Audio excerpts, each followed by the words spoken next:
Welcome to the Carriker Chronicles, the People's Show. Check the Post of Husker Nation. Brought to you by Nebraska Spine Hospital. And a while back, I believe it was last summer, there was a couple articles, a couple things that came out about, will Dedrick Mills rush for 1,000 yards this year?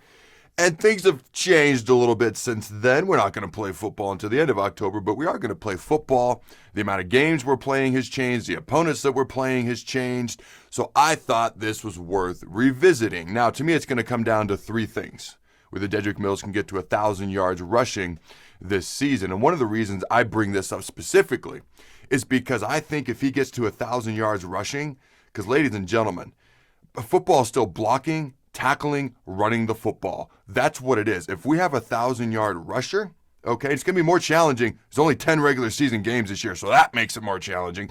Okay, I think that's a good indicator of how the Huskers are going to do this season. Now, it starts up front, number one, first and foremost, with the big uglies, the big hog mollies up front. All right, you got a left tackle. This is the projected starters. A left tackle, Brendan Hymas, left guard. And this is probably the most hotly contested position on the offensive line. But projected at the moment, I believe it's Bo Wilson, maybe Brock Bando as well. Cameron Jurgens at center, who I know Greg Austin, the offensive line coach, loves. Very talented, very bright future.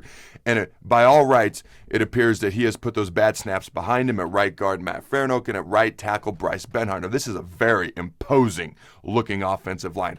Big. What you want to see when you see an offensive line. Should be physical. Spent time in the strength conditioning program with Zach Duvall. A lot of these guys are highly rated. A lot of these guys are talented. A lot of these guys have a lot of experience. Imposing looking offensive line. Got to see if it translates to the field. All right, now when you look at Dedrick himself, you go back to his freshman season at Georgia Tech, back when they ran the triple option there with the Yellow Jackets. He led that Georgia Tech team as a freshman with 771 yards rushing. You go to last year at Nebraska. He led the Huskers in rushing with 745 yards rushing. He had 10 touchdowns, and he averaged 5.2 yards per carry. That's a pretty good average right there, especially if you're trying to be the featured back, which is going to be get to 1,000 yards and help the Huskers have a successful season this year. And here's the thing. He really wasn't the featured back last year. He really didn't emerge and kind of separate himself really until towards the end of the season.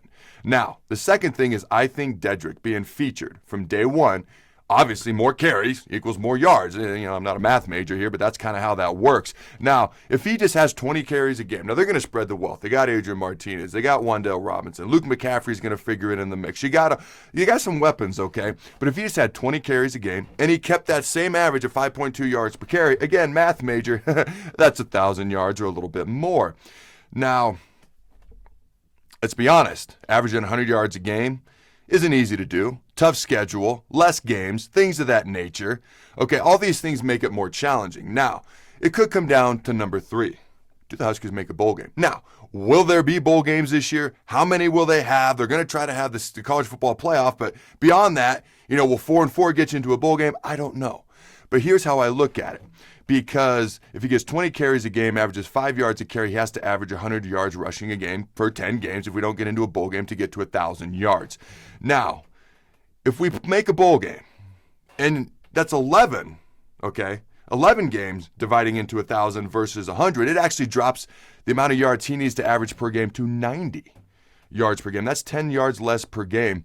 That seems, in my opinion, a very feasible feat, especially if the Huskers are having any success at all. And 11 games if the Huskers make a bowl game, that's the same exact amount as every college football team played when I was growing up. It was always 11 games. And either you made a bowl game or you didn't. And then the conference championship games emerged and the CFP. But 11, a lot of running backs made it with 11 growing up. So it comes down to this for me. All right, for this particular show and this show topic, if the Huskers make a bowl game, I predict he gets to 1,000 yards. If not, it's going to be challenging. But if he does get there, he'll be the second Husker to do it in the past 6 years, the other being Devano Zigbo. Go Big Red Nose, remember to throw the bones.